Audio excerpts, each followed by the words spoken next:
Hello. So let's start with our first question.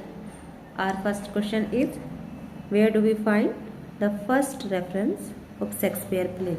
हमें Shakespeare के play का first reference कहाँ से मिलता है ये बताना है। तो हमें शेक्सपियर के फर्स्ट रेफरेंस मिलता है पैलेडियस टैमिया से। ओके, जो पैलेडियस टैमिया था 1598 में आया था बाई फ्रांसिस मेयर्स, याद रखना है। ऑलमोस्ट 12 प्ले का रेफरेंस वहीं से है शेक्सपियर के प्ले का। नेक्स्ट लेंगे, scholar refers to year between 1585 and 1592 as Shakespeare. Scholar जो है रेफ़र करते हैं कि जो 1585 से लेके 1592 तक का ईयर था, इसके बीच का जो समय था शेक्सपियर के किस बारे में था ये बताना। तो ये थे शेक्सपियर के लॉस्ट ईयर। लॉस्ट ईयर इसलिए माना जाता है क्योंकि इस समय ना बहुत ही लिटिल जाना जाता है शेक्सपियर के बारे में।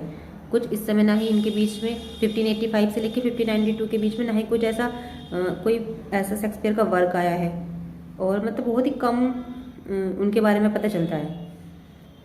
तो इसलिए इसको शेक्सपियर का लॉस्ट ईयर माना जाता है स्कॉलर्स के द्वारा। ओके, नेक्स्ट चलेंगे, the crown of life 1947 is a book by. ये किसने लिखी है? कभी कभी इस तरह की बुक आ जाती है, the history of English literature का पार्ट है ये, याद रखना है हमें। ये बुक है जी विल्सन नाइट की। ओके, नेक्स्ट चलेंगे, who was a polyglot poet. अच्छा, इसमें अगर मैं आपको थोड़ा सा बता दूं, चलो जी विल्सन नाइट की तो है ही, अगर आप इसको बता दूं, हैरोल्ड ब्लूम को आप एंजाइटी ऑफ इन्फ्लुएंस के लिए जानते हैं, याद होगा, आपने सुना होगा। अच्छा, जो ये है एडवर्ड आउडन, इन्होंने भी लिखा था शेक्सपियर के लिए a critical study of his mind and art 1876, मतलब ये शेक्सपियर के बारे में थी। AC ब्रैडली ने क्या लिखा है पता ही है आपको, शेक्सपियरियन ट्रेजेडी और व्हील ऑफ फायर। सब ने मतलब कुछ ना कुछ लिखा है। Next, who was a polyglot poet. Polyglot poet कौन है? पॉलीग्लॉट उन्हें बोलते हैं जो कई भाषाओं का जानकार होता है।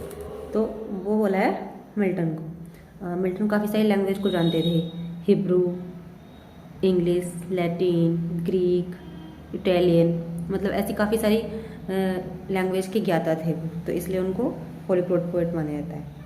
Next, where Milton's friend Edward King had drowned. Milton का जो फ्रेंड था एडवर्ड किंग, वो कहाँ डूब गया था? तो वो डूबा था आयरिश सी में। अच्छा, ये जो मतलब आयरिश सी में ना उनका शिप सैंक हो गया था, उनके फ्रेंड का, एडवर्ड किंग का, और उन्हीं पे ना मिल्टन ने, आपको पता होगा, अच्छे से याद होगा, लिसिडस उन्हीं के लिए लिखा है, 1637 में आया था, ये अपने इन फ्रेंड को डेडिकेट करते हुए एडवर्ड किंग को। एक वो है ना, इलिजी है। Next, Lycidas is the touch stone of poetic taste, who said this. ये किसने बोला है? मतलब लिसिडस जो है एक काव्यात्मक रुचि की एक कसौटी है, ये बोला है टेनिसन ने। मतलब आप कहने का ये है कि अगर आप, जैसे हम किसी चीज़ को जज करते हैं तो हम किसी बेस्ट चीज़ से जज करते हैं कि ये उस पर मतलब ये उस बात से खरी उतर रही है नहीं उतर रही है। ऐसे ही टेनिसन ने लिसिडस को बोला है कि लिसिडस एक टच स्टोन है पोएटिक टेस्ट का। अगर हमें किसी और वर्क को जज करना है तो हम लिसिडस को माइंड में रख के जज कर सकते हैं कि हाँ ये इतना ठीक है। Okay, next, meridian a unique appear in which of the following. जो ये नाम है, मतलब मैंने आपको ऑलरेडी बताया है कि जो कैरेक्टर हमने कम सुने होते हैं वो पूछ ले जाते हैं कि ये कैरेक्टर किस पे लिखा है। तो जैसे मेरिडियन है, एक यूनिक है, यूनिक मतलब नाइदर मेल नॉर फीमेल, मतलब थर्ड जेंडर जो होता है उसको बोलते हैं। तो ये बताया है कि ये जो मेरिडियन था वो किस प्ले में था, किस वर्क में था ये? तो ये था एंटोनी एंड क्लियोपेट्रा में। एंटोनी एंड क्लियोपेट्रा में ना, क्लियोपेट्रा का चीफ अटेंडेंट था, उसकी देखभाल करता था, उसके लिए गाने भी गाता था। और क्लियोपेट्रा जब अपनी मौत का झूठा समाचार भिजवाती है ना, वो भी इससे भिजवाती है, याद रखना है आपको। Next, when did Milton right L Allegro. L Allegro Milton ने कब लिखा? तो उन्होंने लिखा था वाइल स्टडिंग एट कैम्ब्रिज। जब वो कैम्ब्रिज में पढ़ाई कर रहे थे। अच्छा, एल एलिग्रो का मतलब हैप्पी मैन ऑलरेडी बताया है। और इसके साथ ही एक और थी, इल पेंसरोसो, दोनों एक साथ चलती हैं, करेक्ट करके मानी जाती है। वो कैम्ब्रिज में स्टडी कर रहे थे।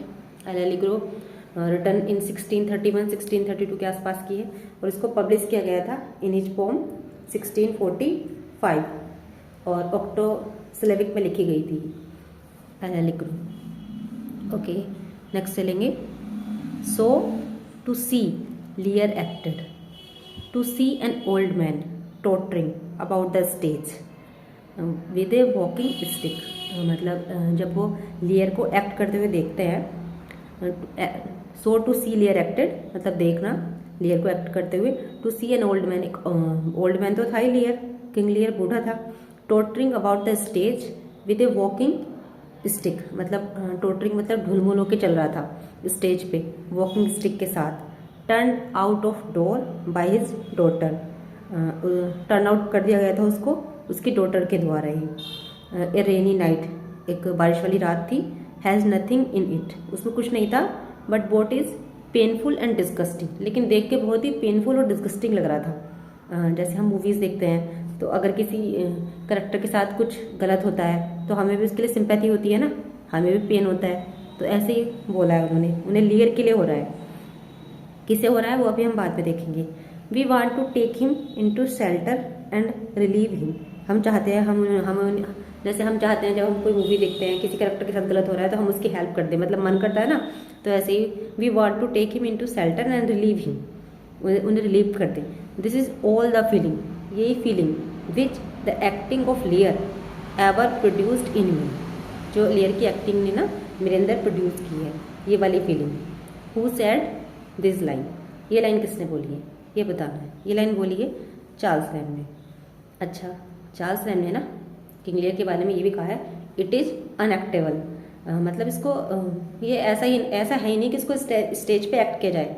बहुत ही दर्द भरा माना है ना उसने किंग को, किंग लियर को काफ़ी पेनफुल माना है। तो उन्होंने बोला है किंग लियर ने कि it is unactable. Next, who is Orpheus.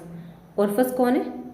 ऑर्फस ना एक शेफर्ड था from Greek mythology, Greek mythology से, who tried to lead his wife out of the underworld, जो कोशिश करता है अपनी वाइफ को, मतलब एक ग्रीक मैथोलॉजी में ना ऑर्फस को एक माना जाता है कि उसकी वाइफ ना वो चाहता है उसे वापस, वो मर गई थी, कुछ ऐसी स्टोरी है इसकी। And he want to get her back but failed, वो फेल हो जाता है। तो मतलब ऐसे ही आप इसे याद कर सकते हो कि एक शेफर्ड था ग्रीक मैथोलॉजी से, who tried to lead his wife out of the underworld. Okay, next चलेंगे। Which of the following play of Shakespeare doesn't show the weakness of a king, मतलब शेक्सपियर का कौन सा play है ऐसा जो नहीं दिखाता है वीकनेस ऑफ ए किंग, एक राजा की कमजोरी को। तो इसमें मतलब कहने का ये है कि 3 प्ले तो ऐसे हैं जो वीकनेस दिखाते हैं राजा की, एक नहीं है, वो बताना है। तो वो है हमारा king Henry fifth. King Henry fifth को ना एक नेशनल एंथम इन 5 एक्ट भी बोला जाता है। अगर ये क्वेश्चन आए ना कि नेशनल एंथम इन 5 एक्ट किस प्ले के लिए बोला गया, तो याद रखना है आपको किंग हेनरी फिफ्थ के लिए बोला गया है। और यही प्ले ऐसा है जो किंग की वीकनेस को नहीं दिखाता है। नेक्स्ट चलेंगे। In what part of a slumber did my spirit seal does the death occur, किस पार्ट में एक जो ये पोम थी, आपको पता होगा slumber did my spirit seal, ये लूसी सीरीज की एक पोम है जो डज दिखाती है डेथ अकर, मतलब इसमें कब दिखाती है, डेथ कब होती है, लास्ट लाइन में, फर्स्ट स्टेंजा में, बिटवीन द 2 स्टेंजा या फिर लास्ट स्टेंजा में, ये बताना है हमें।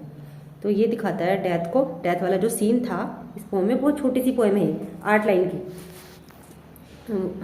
और इसको दिखाता है डेथ को बिटवीन द 2 स्टेंजा, 2 स्टेंजा के बीच में दिखाता है। याद रखना है, छोटी सी पोएम है और पब्लिश हुई थी उसमें लिरिकल बैलेट के 2nd एडिशन में 1800 में पब्लिश हुई थी। Next, what does the girl in BR7 like to do near her dead sibling, लड़की क्या करती है BR7 में, मतलब क्या करना पसंद करती है, to do near her dead sibling, आपने पढ़ी होगी ये, उसमें उसके 2 सिबलिंग मरे हुए होते हैं मतलब, और फिर भी वो उन्हें काउंट करती रहती है कि हम PR7 हम साथ ही हैं। तो वो उसमें क्या करना पसंद करती है उसके डैड सिबलिंग के पास जाके। तो इसमें आंसर हो जाएगा स्यू sing and eat her dinner, वो ये करना पसंद करती है। और काफ़ी अच्छी मतलब इंटरेस्टिंग सी है ये PR7, आप पढ़ भी सकते हो इसको। लिरिकल बैलेड में पब्लिश हुई थी 1798 में। और जो PR7 है इसका आइडिया ना वर्ड्सवर्थ को जो उनका फ्रेंड था विलियम कॉलवर्ट उससे सेपरेट होने के बाद आया था, उनसे अलग होने के बाद। नेक्स्ट चलेंगे, I will murder you and you will be punished is an example of, ये किसका एग्जाम्पल है? तो मैं तुम्हारा मर्डर कर दूंगा and you will be punished, और तुम्हें दंड मिल जाएगा। मतलब समझ रहे हो आप, एक स्टेटमेंट होता है ऐसा जो कहा जाता है, और मतलब ऐसे बोला जाता है कि जो उसके बाद का स्टेटमेंट होता है ना उसे वापस उससे बैक कर लिया हो, या उस स्टेटमेंट का इम्पैक्ट ही कम कर दिया गया हो। मतलब आई विल मर्डर यू, मैं तुम्हारा मर्डर कर दूंगा, तो फिर जब मर्डर कर ही दिया तो यू विल बी पनिश्ड, फिर उसमें बाद में क्या, उसमें क्या दंड मिलेगा? तो मतलब हमने जो है पहली वाली जो बात में बोला उसकी बात का इम्पैक्ट जो है कम कर दिया। तो ऐसे सेंटेंस का एग्जाम्पल मतलब किसका माना जाएगा? इसको माना जाएगा मेटानोइया का एग्जाम्पल। ओके, मेटानोइया मतलब एक ऐसा स्टेटमेंट जो उसके बाद जो स्टेटमेंट है ना उससे बैक हो जाए, या उस स्टेटमेंट के इम्पैक्ट को कम कर दिया जाए। ओके, नेक्स्ट चलेंगे, ए शॉर्ट स्टोरी प्रेजेंटिंग ए मोरल, एक छोटी सी कहानी जो एक बाद में मतलब मोरल कोई नैतिक शिक्षा देती है, उसको क्या बोलता है? उसको बोला जाता है एन एपोलॉग। ओके, नेक्स्ट चलेंगे, heroic couplet was used mostly in, heroic couplet को मोस्टली कहाँ यूज किया गया था? मतलब सबसे ज़्यादा अधिकांश थे, तो उसको कहाँ यूज किया गया था? आपको याद हो अगर तो ड्राइडन और अलेक्जेंडर पोप से आप इस क्वेश्चन को पकड़ सकते हो। तो जो ड्राइडन और अलेक्जेंडर पोप थे वो अगस्टन एज के थे, और उन्होंने ही काफ़ी हीरोइक कपलेट को यूज किया है, तो हम याद कर सकते हैं उससे कनेक्ट करके याद कर सकते हैं। तो ये क्या हो जाएगा answer? Augustan age. Okay, the sea battle of Actium takes place in which of the following, जो सी बैटल था एक्टियम का वो प्लेस कब प्लेस मतलब कब आता है, किस प्ले में आता है ये बताना है। तो वो आता है एंटनी एंड क्लोपेट्रा में। ओके, और जो ये स्टार्टिंग के 3 प्ले है ना, एंटनी एंड क्लोपेट्रा, कोरियोलिनस और जूलियस एंड सीजर, मतलब रोमन प्ले में काउंट होते हैं ना ये, तो इनका सेम सोर्स है प्लूटार्च लाइफ, याद रखना है, नॉर्थ ट्रांसलेशन का प्लूटार्च लाइफ। ओके, नेक्स्ट चलेंगे, Milton said to Thomas Ellwood showing one of his book, Milton ने कहा थॉमस एल्वर्ट से दिखाते हुए, सोइंग करते हुए मतलब वन ऑफ हिज बुक, अपनी बुक में से एक, this is owing to you for you put it into my head by the question, मतलब this is owing to you, वो उसको कह रहे थे कि ये तुम्हारी वजह से ही है। Put it into my head मतलब मेरे दिमाग में ये आइडिया ना तुम्हारी वजह से आया है इस बुक के लिए। By the question you put to me at the Chalfont which be before I had not thought of, मतलब जिसके बारे में मैं पहले कभी नहीं सोचा था। जैसे कभी कोई बात करते करते हमें हमारे दिमाग में सामने वाले से कुछ आइडिया आ जाता है कि हाँ ये सही कह रहा है, हमें ऐसे करना चाहिए। तो ऐसे ही ना मिल्टन को कौन सी बुक लिखते हुए मतलब कौन सी बुक लिखने के लिए थॉमस एल्वर्ट से आइडिया आया है ये बताना है। तो इसका आंसर है पैराडाइज रीगेन्ड। जब मिल्टन ने ना कभी सोचा नहीं था पैराडाइज लॉस्ट लिखने का, लिखा है ना इसमें क्वेश्चन में which before I had not thought of, जिसके बारे में मैंने पहले कभी सोचा ही नहीं था, तो ये आइडिया उनको थॉमस एल्वर्ट से ही आया है। तो वो अपनी एक बुक को दिखाते हुए बोल रहे हैं, किसको दिखाते हुए? Paradise Regained. ओके, नेक्स्ट चलेंगे, as imagination bodies forth the form of things unknown, the poet's pen turns them to shapes and gives to airy nothing a local habitation and a name. The above lines are taken from, ये line कहाँ से ली गई याद रख लेना, ये line है midsummer night dream की। मिडसमर नाइट ड्रीम में ना एक्ट 5 सीन 1 की बात है, थीसिस बोलता है हिप्पोलिटस से, मतलब उन्होंने जो है ना इमेजिनेशन को काफ़ी अप्रिशिएट किया है इसमें, मतलब इमेजिन करके वे लोग सारे का में जो सारे लोग थे इकट्ठे हो गए थे ना, आपको मिडसमर नाइट ड्रीम की स्टोरी तो पता होगी ना, सारे लोग इकट्ठे हो गए थे वहाँ पे जंगल में और आँख में वो डाल दिया था और किसी को किसी से प्यार हो गया था, किसी को किसी से, मतलब इस तरह का स्टोरी था वो। तो बस वहीं पे ना बाद में थीसिस बोलते हैं हिप्पोलिटा से, मतलब शेक्सपियर ने इमेजिनेशन को अप्रिशिएट किया है, आप ये बोल सकते हैं, कल्पना को। Next, what surprising object in Delilah compare to in Samson Agonistes. Samson Agonistes में डेलिला को किस ऑब्जेक्ट से कंपेयर किया गया है? तो डेलिला कौन थी? सैमसन की गर्लफ्रेंड थी, ये तो पता ही है आपको, मतलब उससे शादी कर लेता है तो वो उसको धोखा दे देती है डेलिला। तो इसकी कंपेरिजन की गई है a ship. Next question, Shakespeare caricatured Sir Thomas Lucy who prosecuted him for stealing deer in which of the following play. Shakespeare ने ना कैरिकेचर किया है, मतलब मजाक बनाया है थॉमस लूसी का। अब थॉमस लूसी से आपको याद आ गया होगा कि एक स्टोरी पॉपुलर है शेक्सपियर के बारे में कि वो थॉमस लूसी के उन्होंने क्या कर लिया था, पोचिंग डियर, याद होगा ना, मतलब हिरन चुरा लिए थे, इस तरह का उन पे आरोप लगा था शेक्सपियर पे। तो उन्होंने ना उसको मजाक बनाया है सर थॉमस लूसी का। अपने किस प्ले में बनाया है ये बताना। तो ये बात चल रही है the Merry Wives of Windsor. Merry Wives of Windsor में ना करेक्टर था जस्टिस सैलो का। मैरी वाइफ्स ऑफ विंडसर की स्टोरी समरी पढ़ी होगी आपने, तो उसमें जो करेक्टर था ना जस्टिस सैलो, वो उसी को ना थॉमस लूसी की जगह ही उसको दिखा के और उसका मजाक बनवाया, मतलब एक कैरिकेचर करेक्टर बनाया उसमें, ताकि वो उससे अपना वो ले सके, रिवेंज कह दो एक तरह से। Next, Angus a noble man appear in which of the following play. Angus कहाँ पे आता है ये बताना है। अच्छा, आपको याद होगा स्टार्टिंग में जब मैकबेथ होता है, मतलब शुरू का सीन है, एक्ट फर्स्ट और सीन 2 का, तो एक जो एंगस होता है ना वो करेक्टर, वो आके बताता है किंग डंकन को कि मैकबेथ ने ना जीत हासिल कर ली है नॉर्वे के ऊपर, स्टार्टिंग में ही जब वो जीत के आता है, तो ये बात एंगस ही बताता है। तो आपको याद रखना है, मतलब कम पॉपुलर प्ले है, लेकिन वो सॉरी मतलब कम पॉपुलर करेक्टर है मैकबेथ का, लेकिन आपको याद रखना है कभी ये करेक्टर आ जाए कि ये किस में है, किस प्ले में। तो ये एंगस मैकबेथ में है। मैकबेथ में रोज भी है, आपको याद होगा ROSS, एंगस और रोज दोनों याद रख लेना। ये अपीयर हुए थे कहाँ पे? मैकबेथ में। ओके, नेक्स्ट चलेंगे, the heroes of Galsworthy's drama are the unseen fates of modern existence against which we poor mortals can but pitifully cry out in moment of desperation and horror. Who commented this? किसने comment किया है कि मतलब जो heroes of गासवर्दी के drama के जो heroes हैं ना वो अनसीन फेट हैं, मतलब आधुनिक अस्तित्व के ना देखे गए भाग्य हैं, जिसके विपरीत अगेंस्ट विच, जिसके विपरीत हम नस्बर लोग क्या कर सकते हैं, वी पुअर मोर्टल, हम नस्बर लोग क्या कर सकते हैं, पिटीफुली क्राई, दया के साथ मतलब सिर्फ चिल्ला सकते हैं, डेस्परेशन में और हॉरर में। किसने कमेंट किया है ये कमेंट है अलार्डिस निकोल का, याद रखना है आपको, गासवर्दी के हीरो के बारे में बोला है। नेक्स्ट चलेंगे, who criticise Galsworthy for his metals, मतलब भौतिकवाद के लिए किसने क्रिटिसाइज किया है गासवर्दी को, कि उन्होंने क्या किया है, एक एम्फेसिस डाला है, एक जोर डाला है प्रॉपर्टी पे, मनी पे, फिजिकल ऑब्जेक्ट पे, दैट दे सा सुपरफिशियल और लिमिटेड, मतलब जो उन्होंने दिखाया है वो कैसे, जो उन्होंने देखे हैं सुपरफिशियल लगे हैं उन्हें, सतही, और लिमिटेड, बहुत ही लिमिटेड लगे।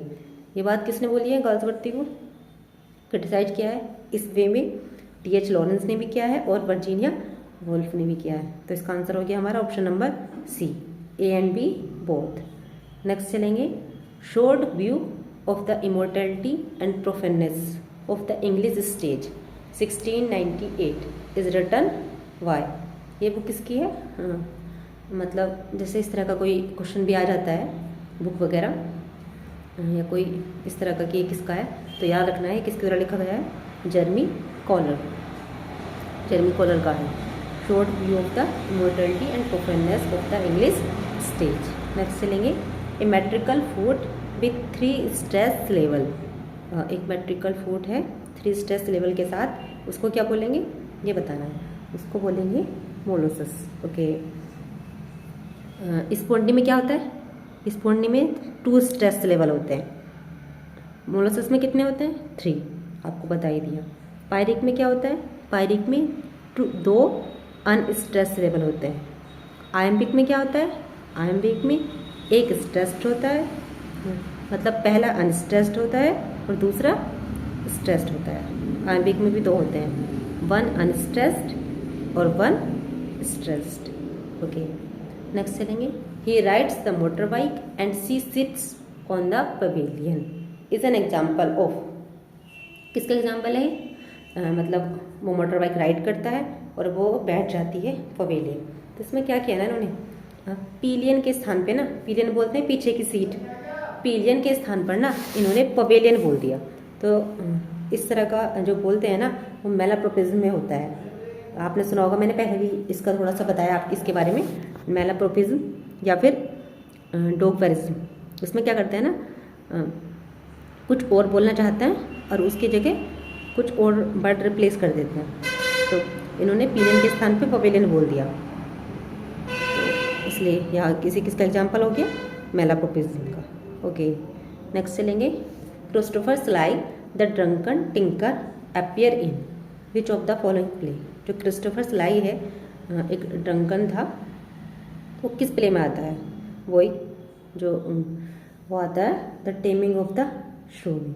याद रखना है ना, टेमिंग ऑफ द श्रू आया था 1592 से 1592 के बीच में ही आया था। अब इसकी स्टोरी तो मैं यहाँ बताने वाली नहीं हूँ। नेक्स्ट चलेंगे। Shakespeare has written how many full length historical play. Shakespeare ने कितने फुल लेंथ के हिस्टोरिकल प्ले लिखे हैं? प्रीवियस ईयर का क्वेश्चन है, 6 लिखे हैं। कौन कौन से एक बार पढ़ते हैं। King John, Richard second, Henry 6, ये तो आएंगे बी किंग की श्रेणी में। अच्छा, हेनरी 4th, हेनरी 5th और रिचर्ड 3rd, ये दिखाते हैं स्ट्रेंथ ऑफ किंग। ठीक है, 6 हो गए। एक बार फिर से पढ़ लेती, मतलब रिपीट कर देती हूँ। King John, Richard second, Henry 6, Henry 4th, Henry 5th, Richard 3rd। Okay, who among the following speak what is honour? A word. What is that word? Honour. What is that? Honour. कौन बोलता है line कि सम्मान क्या है? एक शब्द ही तो है। What is that word? Honour. क्या है ये सम्मान? मतलब इसमें ना लाइन बोलता है फॉलस्टॉप। अच्छा, फॉलस्टॉप क्या होता है ना, ये बोलता है उस समय ड्यूरिंग द बैटल ऑफ श्रूसबरी का बैटल चल रहा होता है, हेनरी 4th पार्ट 1 में मतलब है ये बोला गया है लाइन है। मतलब वो कह रहा है कि हॉनर तो यूजलेस है, जब कोई घायल हो जाता है युद्ध में, कुछ उसको हो जाता है, तो honour is nothing but a thin air. मतलब कुछ हॉनर से हमारे जो चोट लग गई, मतलब जो युद्ध में घायल हो गया, उसके वो थोड़े ठीक हो जाएंगे। इस तरह से मतलब वो उसको बोलता है फॉलस्टॉप ऑनर के बारे में। Next, who among the following has been address as gentle master. किसको बोला गया? जेंटल मास्टर, स्वीट मास्टर मतलब सज्जन मालिक, sweet master, and memory of old Sir Ronald by Adam in As You Like It. As You Like It में किसको बोला गया है? कि एज यू लाइक इट का हीरो कौन है? बस वही है इसका आंसर। अब बताओ आप, एज यू लाइक इट में हीरो कौन है? एज यू लाइक इट में हीरो है ओरलैंडो। ओरलैंडो को ना एडम ने बोला है। ओरलैंडो का एक बड़ा भाई भी है ओलिवर। अब इसकी स्टोरी तो नहीं बताई जाएगी यहाँ पे, लेकिन समझ लो आप, जो इसमें एडम होता है ना, सर्वेंट होता है, तो वो अपने उसको संबोधित करते हुए बोलता है अपने मालिक को, मतलब ओरलैंडो को, जेंटल मास्टर, स्वीट मास्टर। और एक मेमोरी है, मतलब याद है किसकी? जो उसका पुराना मालिक था ना, ओल्ड सर रोलैंड, मतलब उसका बेटा है ना ओरलैंडो, तो उसकी मेमोरी है वो, मतलब वो मर गया, उसके बाद उसका बेटा बचा, तो इस तरह से उसको संबोधित करते हुए एडम बोलता है एज यू लाइक इट में। Next, who is of the view that the dark lady is an incarnation of desire rather than of love. ये किसका व्यू है? जो डार्क लेडी है वो इनकारनेशन है डिज़ायर का, मतलब डिज़ायर मतलब लोग उससे प्यार नहीं करते, उसकी डिज़ायर रखते हैं। ये किसके बारे में बोला है? Dark lady. डार्क लेडी कौन सी डार्क लेडी की बात चल रही है? ये वही डार्क लेडी है जो शेक्सपियर ने अपने सोनेट डेडिकेट किए ना डार्क लेडी को, ये वही डार्क लेडी है। तो ये किसका व्यू है, किसने बोला है, ये व्यू किसने दिया है, ये दिया है नॉर्थप फ्रायर ने। ओके, याद रखेंगे ये किसने बोला है, नॉर्थप फ्रायर। ओके, नेक्स्ट लेंगे, who among the following stand for the coloniser in the Tempest.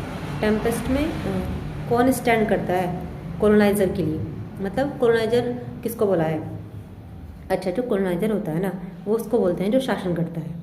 तो उसमें टेम्पेस्ट में कौन शासन करता है, प्रोस्पेरो करता है। किस पे करता है, कैलिवान को वो कर लेता है ना, वो कॉलोनाइज्ड, जो जिसको मतलब जिस पे शासन किया जाता है उसको बोलेंगे कॉलोनाइज्ड। हम क्या थे, हम कॉलोनाइज थे, हम पे शासन किया था अंग्रेजों ने। तो किसके लिए स्टैंड करता है कॉलोनाइजर टेम्पेस्ट में, प्रोस्पेरो के लिए, याद रखेंगे। Next, who among the following used the phrase storm of association. Storm of association किसने यूज किया है फ्रेज, ये किया है वर्ड्सवर्थ ने, in connection with the power of inspiration, उसके कनेक्शन में बोला है मतलब। Next, a line of words which runs into the next line without any grammatical break. एक ऐसी लाइन, एक ऐसा मतलब कंटिन्यूएशन सेंटेंस का विदाउट ए पाउज, बिना रुके, ये इसको बोलेंगे एंजावमेंट, मतलब कंटिन्यूएशन एक सेंटेंस का without a pause. Okay, next चलेंगे, व्हाट इज रेक्टो। रेक्टो क्या होता है, रेक्टो होता है the right hand page.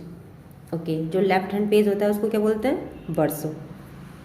Okay, next चलेंगे, who consider Saturn it's certainly superior to God. Saturn को किसने सुपीरियर माना है गॉड से, ये किसने माना है, सैली ने, मतलब उसको हीरो माना। और इसमें विलियम ब्लेक ने उनके लिए क्या बोला था, सैटर्न के लिए मतलब मिल्टन के लिए, मिल्टन के बोला था कि Milton was a devil's party, मतलब मिल्टन डेविल की पार्टी की तरफ था, सैटर्न की तरफ था, विदाउट नोइंग इट, उसको पता भी नहीं था मिल्टन को, और वो सैटर्न की साइड था, मतलब लिखते हुए प्ले सैटर्न को ज़्यादा पावरफुल दिखाया हीरो से। Next, a 5 line stanza of varying rhyming scheme, एक 5 लाइन का स्टेंजा है and line length and with a common rhyme scheme. Common rhyme scheme है A B B is called, उसको क्या बोलेंगे, उसको बोलेंगे क्विंटेट। ओके, उसको बोलेंगे क्विंटेट। अच्छा, जो ये वर्ड है ना पेंटेटू, ये 5 बुक्स का कलेक्शन है, मतलब उसको बोलते हैं। टर्सेट में 3 लाइन होती हैं और क्विंजन एक स्टैंजा होता है 15 लाइन का। 4 ऑप्शन के बारे में आपको बता दिया। Okay, next, have you eyes, could you on this fair mountain leave to feed and batten on this moor, who avers this line in Hamlet. Hamlet में कौन बोलता है ये लाइन, हैमलेट में लाइन हैमलेट ही बोलता है। अच्छा, ये लाइन तब की है ना, ये इसमें ना इन लाइनों में मेटाफर का प्रयोग किया गया है, मतलब इसमें ना क्लाउडस और जो उसका फादर था डैड किंग हैमलेट, उसकी तुलना की गई है, मतलब उनको कंपेरिजन किया गया है। जैसे इसमें फेयर माउंटेन का मूर से किया गया है ना, ऐसे ही इस तरह से क्लाउडेस का, तो उसका चाचा था जो बाद में उसका पिता बन गया था, उसकी माँ ने शादी कर ली थी जिससे, उसकी कंपेयर डैड किंग हैमलेट से की गई है। ओके, नेक्स्ट चलेंगे, who showed a distinct liking for medievalism. किसने दिखाई है एक डिस्टिंक्ट, मतलब एक स्पेशल, मतलब एक विशेष पसंद दिखाई है, तो किसने दिखाई है, ये दिखाई है प्री-रैपलाइट ने। प्री-रैपलाइट पता ही है आपको, 1848 के समय आया था। नेक्स्ट चलेंगे, in this day and age is an example of, किसका एग्जाम्पल है ये, प्री-रैपलाइट ब्रदरहुड के बारे में तो मैंने बताया था 1848 में आया था। अच्छा, in this day and age is an example of, किसका एग्जाम्पल है ये एग्जाम्पल है, मतलब in this day and age किसी चीज़ की रिडंडेंसी होना, रिडंडेंसी मतलब बहुत ज़्यादा मात्रा में, तो उसको बोलेंगे प्लूनर्स, इसका एग्जाम्पल हो गया ये। फिगर ऑफ स्पीच है in this day and age. Next, upon the circumcision 1633 क्या है? एक मिल्टन के द्वारा लिखा गया एक ओड है। ओके, क्या है ये? एक ओड है। नेक्स्ट चलेंगे, Milton in which of his poem wrote. Milton ने अपनी किस पोएम में लिखा है? Sweetest Shakespeare, fancy child, warble his native wood, notes wild. किस पोएम में मतलब बोला है स्वीटेस्ट शेक्सपियर, फैंसी चाइल्ड? ये बताना है। ये बोला है उन्होंने एल एलिग्रो में। एल एलिग्रो का मतलब क्या था? ए हैप्पी मैन। उसमें बोला है उन्होंने शेक्सपियर के लिए, याद रखना है मिल्टन ने। Next, who speaks wiser than he is aware of. मतलब जो ज़्यादा वाइज बोलता है, इतना मतलब अवेयर है ना वो, इतना तो अवेयर भी नहीं है, उससे ज़्यादा वाइज बोलता है। ये बोला है टचस्टोन में। टचस्टोन किस में था? एज यू लाइक इट में। एक कोर्ट में जेस्चर होता है ये, और मैरिड करता है, मतलब शादी इसकी होती है, मैरी करता है ऑड्रे से। 4 शादियाँ हुई है ना एज यू लाइक इट में, मैंने पहले भी बताया। टचस्टोन की किससे हुई है? ऑड्रे। ओके, नेक्स्ट चलेंगे, who is of the view that Saturn is the most heroic subject that ever was chosen for a poem. Saturn जो है ना सबसे ज़्यादा हीरोइक सब्जेक्ट है एक, मतलब जो एवर कभी चुना गया है एक पोएम के लिए। इससे ज़्यादा हीरोइक सब्जेक्ट कभी चुना ही नहीं गया। उनके कहने का मतलब ये है कि सबसे ज़्यादा हीरोइक सब्जेक्ट है। ये किसका व्यू है? ये व्यू दिया है हैजलिट ने। सैटर्न तो पता ही है ना किसका करेक्टर है? पैराडाइज लॉस्ट का। Okay, who among the following said as a painter of the physical universe. Physical universe का as a painter and of the soul, soul का। Galsworthy is a poet. कार्ल्सवर्दी एक पोएट है, एक कवि है। ऐसे करके किसने बोला है? ये बोला है टी.एस. इलियट ने, याद रखेंगे। Next, Wordsworth received his B.A. Degree in the year. Wordsworth ने को अपनी B.A. डिग्री कब ली थी उन्होंने? 1791 में। अच्छा, मैं आपको इनके चारों ईयर के बारे में कुछ ना कुछ बताऊंगी। 1790 में ना वर्ड्सवर्थ गए थे एक वॉकिंग टूर पे ऑफ फ्रांस, आल्प्स और इटली।